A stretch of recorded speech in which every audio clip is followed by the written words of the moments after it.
أعوذ بالله من شرور أنفسنا ومن سيئات أعمالنا من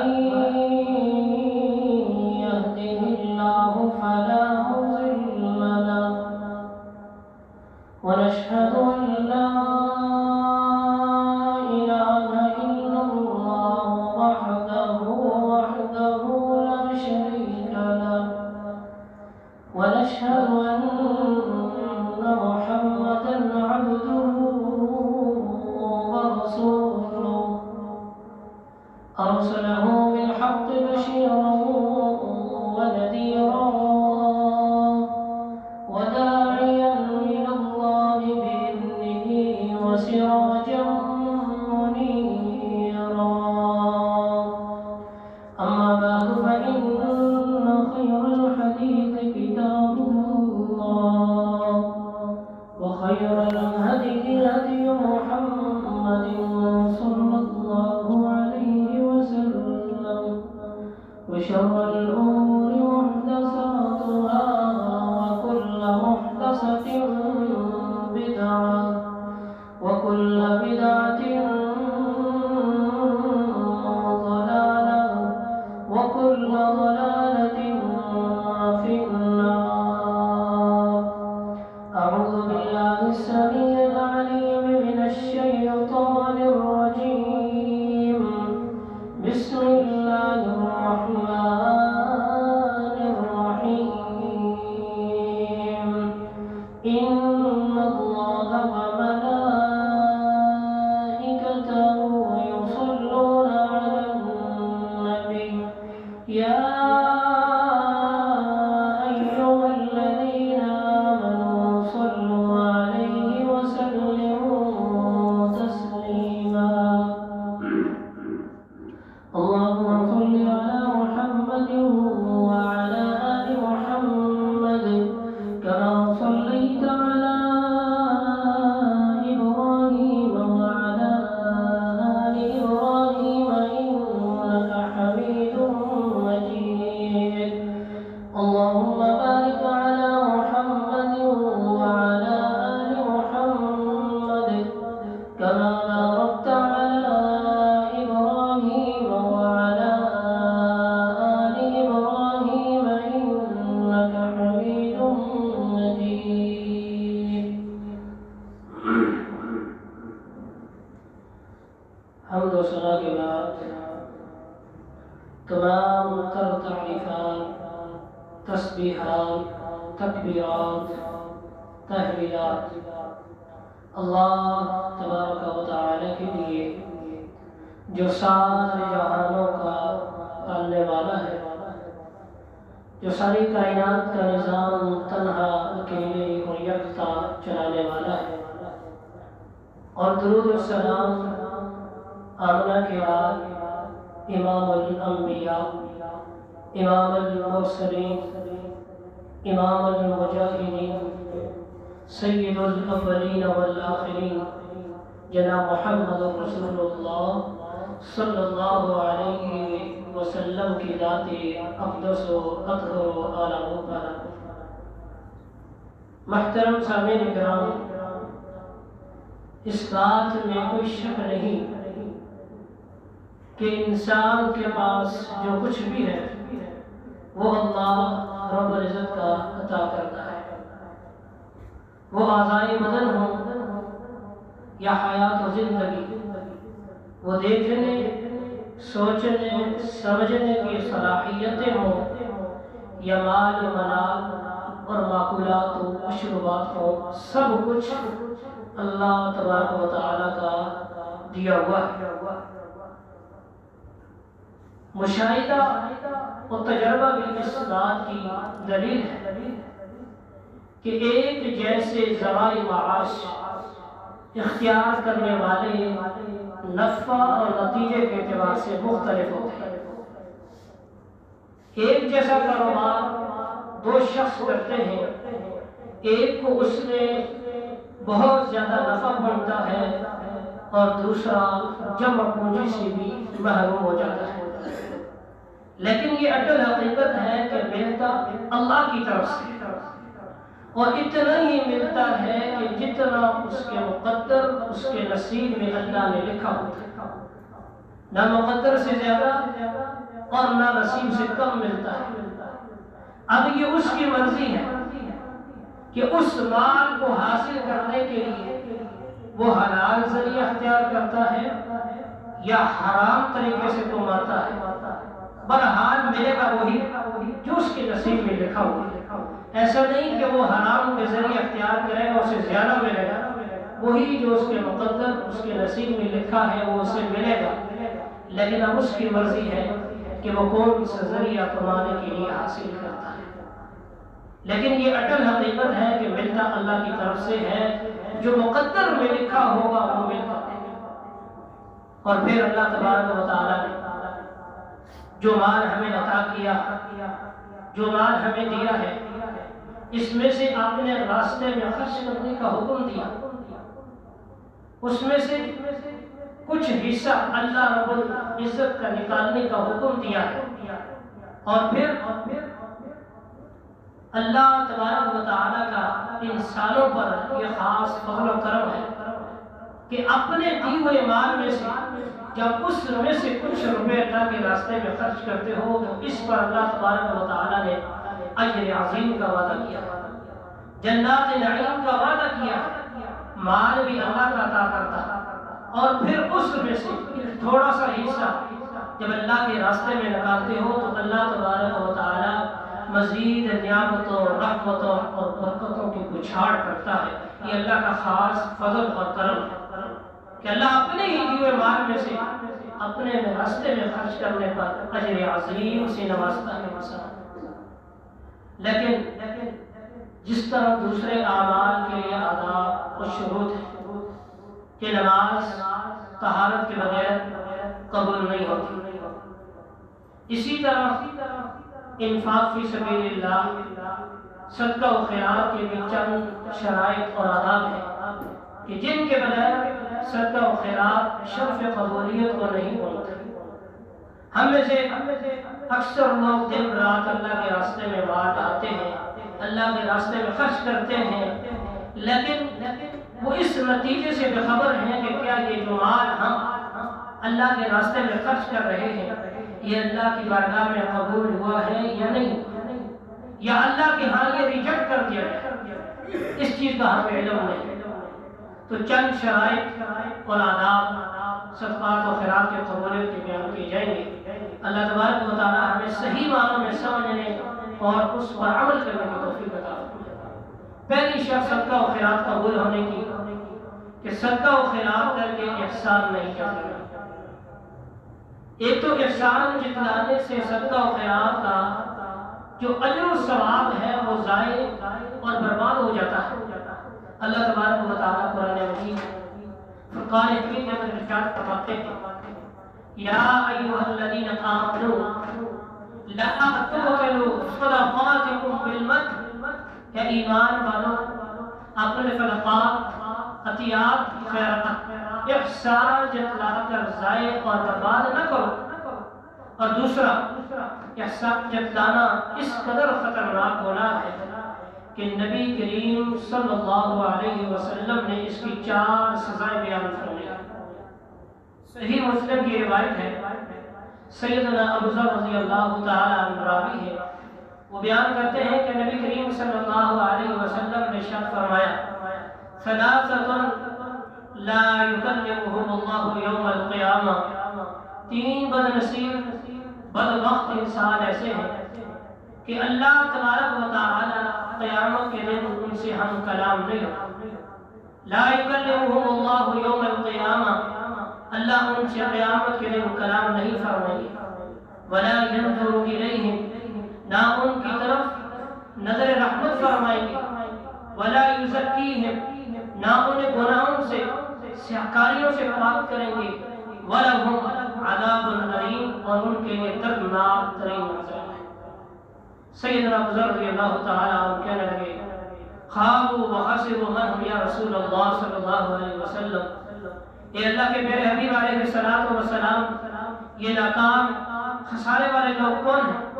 تو اللہ کے پیارے حبیب علیہ الصلوۃ والسلام نے فرمایا المسرف نمبر 1 وہ شخص جو تکبر غرور کے ساتھ اپنا تہبند اپنی شلوار ٹخنوں سے نیچے لٹکتا ہے، والمنان اور دوسرا وہ جو عطیہ کر کے صدقہ و خیرات کر کے احسان جتلاتا ہے، اور تیسرا والمنفق سلعته بالحلف الكاذب جو جھوٹی قسمیں اٹھا کر اپنا مال فروخت کرتا ہے۔ یہ تین ایسے بدبخت انسان ہیں کہ اللہ انہیں گناہوں سے پاک نہیں۔ 4 سزائیں اللہ کے حبیب علیہ الصلوۃ والسلام نے ایسے لوگوں کے لیے بیان فرمائی۔ غور فرمائیے، بظاہر احسان جتلانا ہم معمولی نہیں سمجھتے، بات پر احسان جتلایا جاتا ہے، بات پر سامنے والے کی بے عزتی کی جاتی ہے، لیکن ہمیں یہ معلوم نہیں کہ ہم کتنا بڑا جرم کر رہے ہیں، کتنی بڑی زیادتی اور کتنا بڑا ظلم کر رہے ہیں، اپنے ساتھ کر رہے ہیں، اور اپنے جو کیے ہوئے اعمال ہیں انہیں برباد کر رہے ہیں۔ اور نبی کریم صلی اللہ علیہ وسلم نے احسان جتلانے کی 4 سزائیں بیان فرمائی ہیں، اور 4 سزائیں انتہائی خطرناک ہیں۔ اس انسان سے ناکام اور خسارے والا کون ہو سکتا ہے کہ جسے یہ 4 سزائیں کل قیامت کی دی جائے؟ احسان کس بات؟ جبکہ مال اللہ تبارک و تعالیٰ کا دیا ہوا، اس مال میں سے چند حصے نکال کر اللہ کے راستے میں خرچ کر رہے ہیں، تو احسان کس بات کا جتایا جا رہا ہے؟ جب مال اللہ کا دیا ہوا اس کے راستے میں خرچ کیا جا رہا ہے تو پھر احسان کس بات؟ وہ چاہے تو شاہ کو گدا اور گدا کو شاہ بنا دے، وہ چاہے تو فقیر کو غنی اور غنی کو فقیر بنا دے، اس کے لیے کوئی مشکل نہیں۔ تو میرے بھائیوں، احسان جتلا کر اپنے صدقات خیرات کو ضائع اور برباد ہونے سے بچا لیجیے۔ حتی الامکان ہمیں یہ کوشش کرنی چاہیے کہ جب بھی ہم غرباء، مساکین، محتاجوں، تنگستوں پر احسان کریں، اپنے عزیز و اقارب پر احسان کریں، تو یہ ذہن میں بٹھا لیں کہ احسان نہیں کرنا، احسان کو دل کے اندر تک نہیں لانا، اس بات کو ذہن کے اندر نشین کر لینا چاہیے کہ کسی قسم کا احسان نہ جتلایا جائے۔ اور دوسرا، صدقہ و خیرات کی جو آداب اور شروط ہیں ان میں سے دوسرا یہ ہے کہ صدقہ و خیرات کر کے صدقہ لینے والے کو تکلیف نہیں پہنچانی۔ تکلیف دینے کے مختلف انداز ہیں۔ صدقہ و خیرات کر کے ذاتی مفادات حاصل کرنا، صدقہ و خیرات کر کے مجلس میں اس کی بے عزتی کرنا، اس کی سفید پوشی سے پردہ اٹھانا، اس کے فقر و فاقہ کو برے انداز میں بیان کرنا، لوگوں کے سامنے اس کی تذلیل کرنا، یہ مختلف انداز ہیں ایذاء و ثانی کے۔ اور جب کوئی سائل، کوئی مجبور آ جائے، اسے دیکھ کر منہ مسولنا، کڑوی کڑوی باتیں سنانا، اسے ڈانٹنا، اسے مارنا، اسے جھڑکنا، یہ تکلیف دینے کے مختلف انداز ہیں جس سے انسان کے جو اعمال ہوتے ہیں وہ برباد ہو جاتے ہیں۔ اگر آپ سمجھتے ہیں کہ کوئی حقدار نہیں ہے، کوئی سائل، کوئی مجبور جو آپ سے مانگ رہا ہے وہ حقدار نہیں ہے، تب بھی شریعت آپ حکم نہیں دیتی کہ آپ اسے ماریں، اسے ڈانٹیں، اسے برا بلا دیں۔ منع کیا گیا ہے وَأَمَّا السَّائِلَ فَلَا تَنْهَرْ، سائل کو مت جھڑکو۔ اللہ تبارک و تعالیٰ ارشاد فرماتے ہیں کہ سائل کو مت ڈانٹو، لیکن یہاں ہمارے معاشرے میں بات ڈانٹنے سے بہت آگے نہیں بڑھ چکی ہے۔ یہاں تو دھتکارا جاتا ہے، یہاں تو بعض مجبور سائلوں کو مارا جاتا ہے ڈنڈوں کے ساتھ، اور گالیاں اور فور بکے جاتے ہیں۔ تو بتاؤ ایسے شخص کا انجام کیا ہوگا؟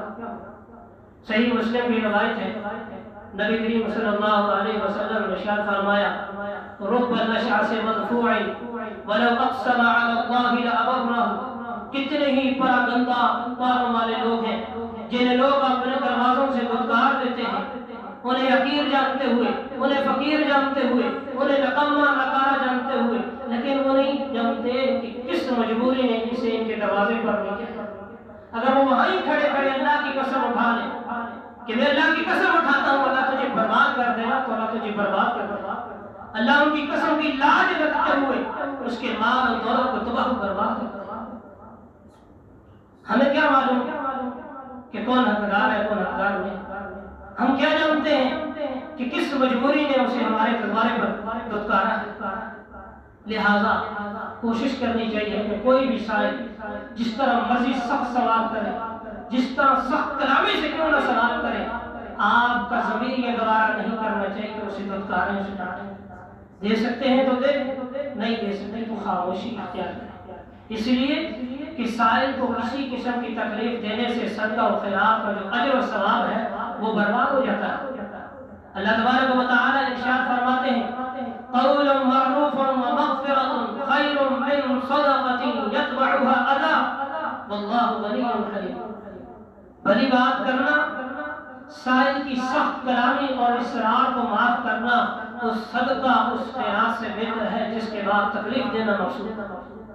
پیسے بھی دے رہے ہیں، اسے گالیاں بھی دے رہے ہیں، اس پر صدقہ بھی کر رہے ہیں، احسان بھی جتا رہے ہیں اور اس کو کھانا کھلا رہے ہیں، اسے دھتکار بھی رہے ہیں، تو اس صدقے سے بہتر ہے کہ آپ اسے اچھی بات کہہ دیں، اسے دعا دے دیں، یہ آپ کے لیے بہتر ہے.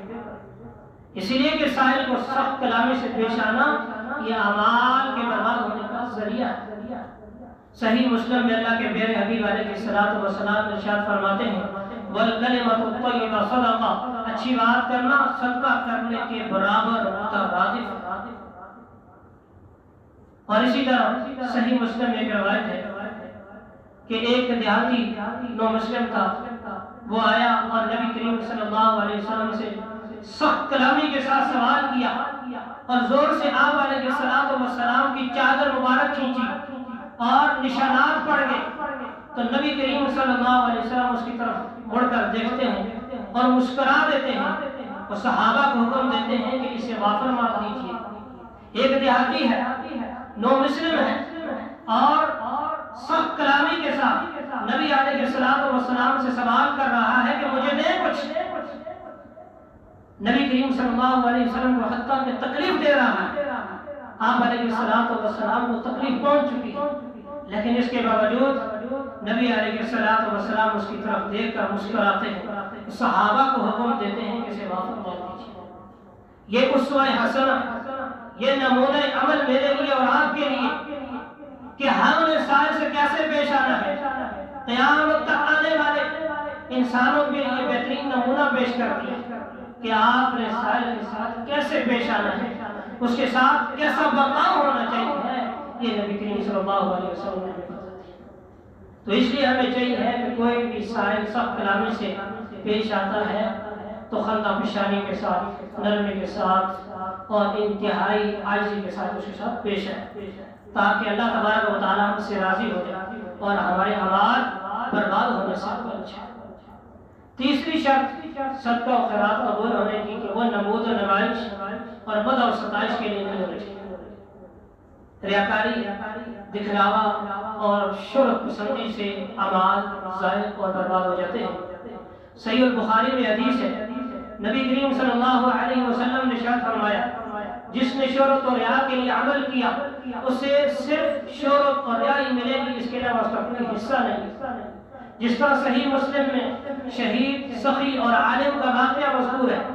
اس واقعے میں 3 بہترین اور افضل ترین اعمال بیان کر کے یہ سمجھایا گیا ہے کہ اگر ان 3 اعمال کے اندر بھی ریاکاری آ جاتی ہے، دکھلاوا آ جاتا ہے، شہرت پسندی آ جاتی ہے تو یہ تینوں اعمال بھی تباہ و برباد ہو جاتے ہیں. حالانکہ آپ بخوبی جانتے ہیں کہ یہ تینوں اعمال شہادت فی سبیل اللہ، انفاق فی سبیل اللہ اور دین کی نشر و اشاعت ایسے عظیم الشان اعمال ہیں کہ اللہ تبارک و تعالیٰ ان کی برکت سے بڑے بڑے گناہوں کو معاف فرما دیتا ہے. لیکن ریاکاری اور دکھلاوا اور شہرت پسندی ایسا مہلک گناہ ہے کہ اگر ان تینوں میں سے کسی کے اندر آ جائے تو اس کے اعمال کو برباد کر رکھ دیتا ہے. لہذا صدقہ و خیرات کیجیے، عزیز وقاروں پر، غرباء، مساکین، تنگستوں، محتاجوں پر ضرور کیجیے، لیکن بنیادی وجہ اللہ کی رضا اور خوشنودی ہونی چاہیے. صرف اللہ کی رضا کے لیے کھلا، صرف اللہ کی رضا کے لیے کھلا، صرف اللہ کی خوشنودی کے لیے خرچ کرو، کسی قسم کی شہرت کے لیے خرچ نہیں کرو. اللہ تبارک و تعالیٰ قرآن مجید میں ارشاد فرماتے ہیں انما نطعمکم لوجہ اللہ لا نريد منکم جزاء ولا شکورا، یہ اللہ کے نیک بندوں کی خاصیت ہوتی ہے، یہ ان کی صفت ہوتی ہے کہ جب وہ لوگوں پر خرچ کرتے ہیں تو احسان نہیں جتاتے، جب وہ لوگوں پر خرچ کرتے ہیں تو انہیں تکلیف نہیں دیتے، جب ان پر خرچ کرتے ہیں تو کہتے ہیں انما نطعمکم لوجہ اللہ، ہم جو تمہیں کھلا رہے ہیں، جو پلا رہے ہیں، یہ صرف اللہ کی رضا کے لیے۔ انما نطعمکم لوجہ اللہ لا نريد منکم جزاء ولا شکورا، ہمیں تم سے کسی قسم کا بدلہ اور شکریہ کی طلب نہیں، ہم تمہیں جو کچھ کھلا رہے ہیں یہ اللہ کے لیے کھلا رہے ہیں، اس کے بدلے میں ہمیں شکریہ، اس کے بدلے میں ہمیں کوئی ذاتی مفادات حاصل نہیں کرنے، یہ اللہ کی رضا کے لیے۔ لیکن آج ہمارے معاشرے میں خرچ وہاں کیا جاتا ہے جہاں ڈنڈورا پیٹا جائے، خرچ وہاں کیا جاتا ہے جہاں دو چار بندے دیکھنے والے ہوں، خرچ وہاں کیا جاتا ہے جہاں ویڈیوز بنائی جائیں، خرچ وہاں کیا جاتا ہے جہاں نعرے بلند کیے جائیں، خرچ وہاں کیا جاتا ہے جہاں لوگ ہمارے لیے واہ واہ کریں۔ حالانکہ اعلانیہ اور جہری صدقہ کے مقابلے میں خفیہ، پوشیدہ، چھپا کر صدقہ کرنا کئی درجے زیادہ افضل ہے۔ کل قیامت کا دن ہوگا، نفسا نفسی کا عالم ہوگا، ہر شخص پناہ کے لیے بھاگ رہا ہوگا، دوڑ رہا ہوگا، کوئی پناہ نہیں ہوگی، اللہ کے علاوہ کوئی جائے پناہ نہیں ہوگی۔ اس دن اللہ تبارک و تعالیٰ 7 خوش نصیب سعادت مند لوگوں کو اپنے سائے میں جگہ عطا فرمائے گا، ان میں سے ایک وہ ہوگا وَرَجُلٌ تَصَدَّقَ بِصَدَقَةٍ فَأَخْفَاهَا حَتَّى لَا تَعْلَمَ شِمَالُهُ مَا تُنْفِقُ يَمِينُهُ، وہ خوش نصیب انسان، وہ سعادت مند انسان کہ جس نے اللہ کے راستے میں مال بہا دیا، اللہ کے راستے میں مال خرچ کر دیا، اپنی دولت لٹا دی، لیکن اس کے بائیں ہاتھ کو بھی معلوم نہیں کہ اس کے دائیں ہاتھ نے کیا خرچ کیا۔ یہ ایسا خوش نصیب انسان ہوگا کہ اللہ اسے اپنے سائے میں جگہ عطا کرے گا۔ اللہ ہمیں ان 7 خوش نصیب لوگوں میں شامل فرما۔ تو میرے بھائیوں، ریاکاری اور دکھلاوے سے بچتے ہوئے، اپنے اعمال کو برباد ہونے سے بچاتے ہوئے حتی الامکان کوشش کرنی چاہیے کہ جو بھی عمل ہم کریں وہ اللہ کی رضا اور اس کی خوشنودی کے لیے، ورنہ یہ فتنوں کا دور ہے، ورنہ یہ ایسا دور ہے کہ فتنے ہمارے گھروں کے اندر گھس چکے ہیں، فتنوں کی یلغار ہے، قدم قدم پھونک کر رکھنا پڑتا ہے کہ کہیں قدم کے نیچے سے کوئی فتنہ نہ ابھر آئے۔ تو اس لیے یہ فتنوں کا ایسا دور ہے کہ جہاں پر ہم اپنے اعمال کو بچا نہیں سکتے، بہت مشکل ہے کہ ہم احسان سے بچ جائیں، بہت مشکل ہے کہ ہم کسی کو تکلیف دینے سے بچ جائیں، بہت مشکل ہے کہ ہم ریاکاری، دکھلاوا اور شوق پسندی سے بچ جائیں۔ لیکن بچنے والے جب اللہ کے ساتھ لاؤ اور تعلق رکھتے ہیں تو اللہ انہیں بچا لیتا ہے۔ تو اس لیے ہمیں چاہیے کہ ہم اپنے اعمال کو برباد ہونے سے بچا لیں۔ اور چوتھی شرط کہ رزق حلال، حرام مال اللہ قبول نہیں کرتا۔ ان اللہ طیب لا یقبل الا طیبا، اللہ پاک ہے اور پاک چیز، پاک مال کو ہی پسند کرتا ہے۔ اور نبی کریم صلی اللہ علیہ وسلم نے ارشاد فرمایا لا يقبل الله صلاة بغير طهور ولا صدقة من غلول، اللہ طہارت کے بغیر نماز قبول نہیں کرتا اور مال حرام میں سے کیا ہوا صدقہ و خیرات قبول نہیں کرتا۔ آج لوگ حرام مال کماتے ہیں اور لوگوں کی زمینوں پر غاصب و قابض ہیں، حرام ذریعے سے مال حاصل کرتے ہیں، ناجائز ذریعوں سے مال حاصل کر کے وہی دسترخوان بچھاتے ہیں، لمبے لمبے دسترخوان بچھا رہے ہیں غرباء کے لیے، مساکین کے لیے، اللہ کے راستے میں دن رات مال بہا رہے ہیں، حج بے حج کیے جا رہے ہیں، عمرے بے عمرے کیے جا رہے ہیں، لیکن انہیں معلوم نہیں کہ یہ عبادت اللہ کے یہاں قبول نہیں ہے۔ جس مال کے اندر حرام کی آمیزش آ جائے وہ مال اللہ کے یہاں قابل قبول نہیں ہے۔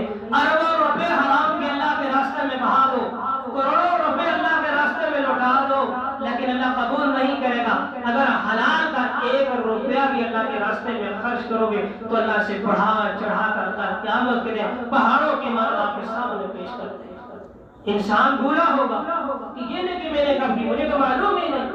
اللہ کہے گا یاد کر فلاں موقع پر تو نے فلاں مجبور انسان کو 1 روپیہ خالصتاً میری رضا کے لیے دیا تھا، یہ اس کا نتیجہ ہے۔ اور یہ حرام مال یہ ہواؤں میں اڑا دیے جائیں گے، یہ گرد و غبار کی طرح اڑا دیے جائیں گے، کوئی فائدہ نہیں ایسے مال کا۔ اللہ تبارک و تعالیٰ نے اس لیے ہمیں حکم دیا ہے یا ایھا الذین آمنوا انفقوا من طیبات ما کسبتم ومما اخرجنا لکم من الارض، اے ایمان والو میرے راستے میں خرچ کرنا ہے، حلال ذریعے سے حاصل کردہ مال، حلال ذریعے سے جو تجارت تم کرتے ہو اس میں سے میرے راستے میں خرچ کرنا، سود، جوئے، رشوت، ملاوٹ، دھوکہ بازی کسی قسم سے اگر تم نے مال حاصل کیا تو وہ میرے راستے میں خرچ نہ کرنا، 1 روپیہ بھی میں قبول نہیں کروں گا، سارے مال کو برباد کر دوں گا۔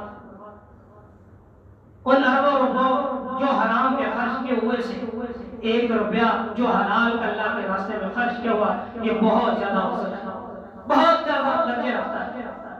تو اللہ کے راستے میں مال خرچ کرنا ہے تو وہ مال خرچ کیجئے جو پاک، وہ مال خرچ کیجئے جو حلال ذریعے سے آپ نے حاصل کیا ہوئے، حرام سے بچ کر رہے ہیں۔ یہ حرام مال انسان کو تباہ و برباد کر دیتا ہے، اس کے اعمال کو بھی برباد کر دیتا ہے۔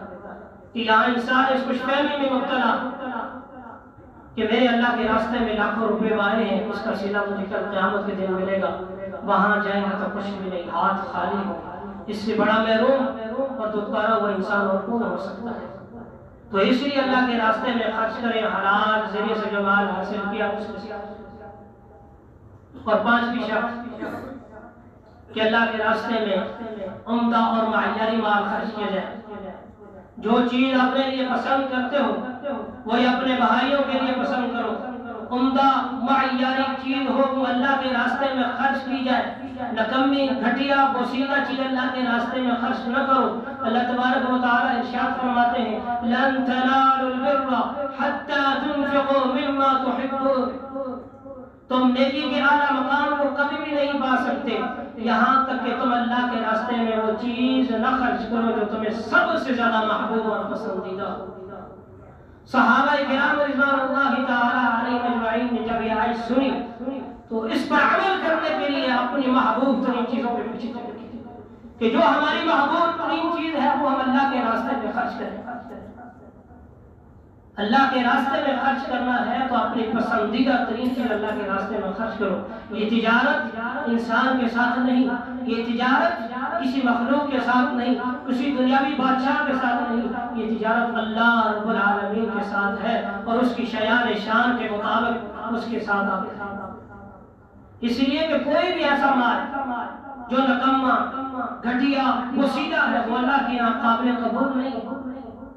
آج لوگ خود تو اعلیٰ قسم کے کھانے تناول کرتے ہیں لیکن جب غریب مسکین دروازے پہ آ جاتا ہے تو اس کے سامنے وہ چیز پیش کی جاتی ہے جو اپنے بچوں کے لیے اپنے لیے پسند نہیں کرتے کہ ہم کھائیں۔ کل کا بچا ہوا سالن غریب کو دے دیا جاتا ہے، سوکھی روٹی غریب کو دی جاتی ہے کہ چلے ہمارے کسی کام کی نہیں، اس کے کام تو آ جائیں۔ یہ مال اللہ کا عطا کردہ ہے اور اللہ نے یہ وعدہ کیا ہے کہ جو میرے راستے میں اعلیٰ چیز خرچ کرے گا میں اس کو بہترین بدل عطا کروں گا۔ یہ نکمی اور گھٹیا چیزیں اللہ کے راستے میں خرچ نہ کرو۔ جو کپڑے پہننا ہم پسند نہیں کرتے، جو پرانے ہو جاتے ہیں، جو کسی کام کے نہیں ہوتے وہ ہم غریبوں کو دے دیتے ہیں۔ جو مال اپنے لیے پسند نہیں کرتے وہ غرباء، مساکین، محتاجوں کے لیے ہم کیسے پسند کرتے ہیں؟ یہ ضمیر ہمارا کیسے گوارا کرتا ہے کہ جو ہم کھا نہیں سکتے، ہمیں پسند نہیں ہے، تو ہم دوسروں کے لیے کیسے پسند کر سکتے ہیں؟ اپنے ضمیروں کو جھنجھوڑے، اپنے گریبانوں میں جھانکے کہ ہمارا نظریہ کیسا ہو چکا ہے، ہماری سوچ، ہماری فکر کیسے ہو چکی ہے۔ ہماری فکر، ہماری سوچ یہ ہونی چاہیے کہ جو ہم پسند کرتے ہیں وہ اپنے بھائیوں کے لیے بھی پسند کریں۔ تلک الایام نداولها بین الناس، یاد رکھیے یہ دن لوگوں کے درمیان گھومتے رہتے ہیں۔ اللہ تبارک و تعالیٰ ان ایام کو بدلتے رہتے ہیں۔ آج تمہارا وقت ہے تو کل کسی اور کا ہے۔ آج تم امیر ہو، تمہارے دروازے پر کوئی ہے تو کل ہو سکتا ہے کہ تم کسی کے دروازے پہ ہو۔ اس وقت کیا عالم ہوگا جب آج تم کسی کو یہ چیز دے رہے ہو جو خود اپنے لیے پسند نہیں کرتے ہو اور کل یہی وقت تم پر آتا ہے تو تمہیں بسیدہ چیز، گھٹیا، نکارا چیز دے دیں تو تمہارا ضمیر کیا کہے؟ غریب تو ہو گئے لیکن یوں غریبوں کی تذلیل نہ کرو، ان کے نفسوں کے ساتھ ان کی انسانیت کے ساتھ مت کھیلو. یہ تلک الایام نداولها بین الناس، یہ ایام گردش کر رہے ہوتے ہیں، ان کو سمجھیں یہ اللہ کی طرف سے نازل کردہ ایک قانون ہے، اسے سمجھیں اور اپنے پیغامبروں کے اسے نہ. اللہ تبارک و تعالی ہمیں اللہ کے راستے میں وہ مال خرچ کرنے کی توفیق عطا فرمائے جو ہم اپنے لیے پسند کرتے ہیں، اپنے بھائیوں کے لیے، اپنی آل اولاد کے لیے ہم پسند کرتے ہیں. اللہ ہمیں ایسا بنا دے کہ ہم وہ مال اللہ کے راستے میں خرچ کریں. سنن نبی داؤد میں حدیث ہے کہ ایک شخص اصحاب صفہ کے لیے مسجد نبی میں رتی کھجوریں لٹکا گیا جو بوسیدہ تھی، پرانی ہو چکی تھی، کسی کام کی نہیں تھی. نبی علیہ السلام تشریف لاتے ہیں، ان رتی کھجوروں کو چھڑی مارتے ہیں اور فرماتے ہیں کل قیامت کے دن یہ رتی کھجوریں لٹکانے والا رتی کھجوریں ہی کھائے گا.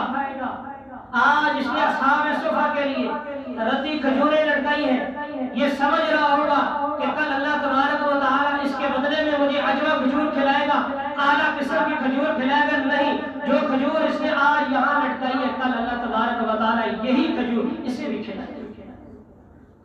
تو آپ کیا چاہتے ہیں کہ ہم اللہ کے راستے میں وہ مال دیں کہ کل قیامت کے دن ہمیں بھی ایسا ہی مال دیں؟ آپ کو چاہیے کہ اللہ کے راستے میں وہ مال خرچ کریں جو اعلیٰ عمدہ اور معیاری ہو، اور اللہ تبارک و تعالیٰ کل آپ کو کل قیامت کے دن اس سے بھی اعلیٰ اور عمدہ چیز آپ کے سامنے پیش کرے. اللہ تبارک و تعالیٰ ہمیں صحیح معنوں میں قرآن و سنت پر چلنے کی توفیق عطا فرمائے. اور یہی وقت ہے کہ ہم اپنے آپ کو سدھار لیں. یہی وقت ہے، چند سانسیں ہیں ہمارے پاس، جب تک سانس ہے تو مہلت ہے، جب سانس ختم تو مہلت بھی ختم ہو جائے گی. اس کے بعد انسان آرزویں کرتا ہے، تمنائیں کرتا ہے کہ اللہ ایک لمحے کی مہلت دے دے، ایک لمحے کی مہلت دے دے، میں ساری دنیا کو تیرے راستے میں بہا کر آ جاؤں. تب مہلت نہیں ملے گی. یہی تو وقت ہے. جو چلے گئے اس دنیا سے، جو قبروں کے اندر مدفون ہو گئے، وہ چلے گئے، ان کا حساب و کتاب ہو گیا ہے. لیکن جب تک آپ کی اور ہماری سانسیں ہیں تو آپ سمجھ لیجیے کہ یہ وقت مہلت ہے.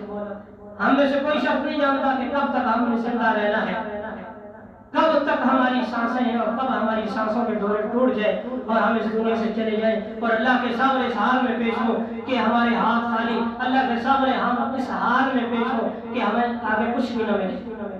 تو لہذا اپنے اعمال کو درست کیجیے اور اپنے قبلہ درست کیجیے، اپنے ضمیروں کو جھنجھوڑیں اور صحیح معنوں میں قرآن و سنت پر چلتے ہوئے عمل کریں.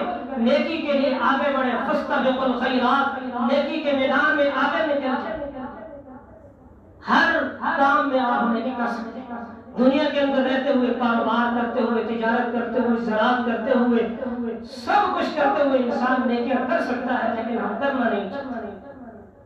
نیکیوں کے لیے میدان وسیع، نیکیوں کے لیے شعبے وسیع ہیں، کھلے ہوئے راستے، ہر راستے سے آپ کو نیکی مل سکتی ہے. لیکن کوئی کرنے والا ہو تو کر سکتا ہے، نہ کرنے والے ہو تو مساجد کے اندر بیٹھ کر بھی نہیں کر سکتے. تو اللہ تبارک و تعالیٰ ہمیں صحیح معنوں میں قرآن و سنت پر چلنے کی توفیق عطا فرمائے اور جو کچھ کہا سنا اللہ اس پر عمل کرنے کی توفیق عطا فرمائے. جو کمی کوتاہیاں ہوئی ہیں اللہ تبارک و تعالیٰ انہیں معاف فرمائے. وآخر دعوانا ان الحمدللہ رب العالمین.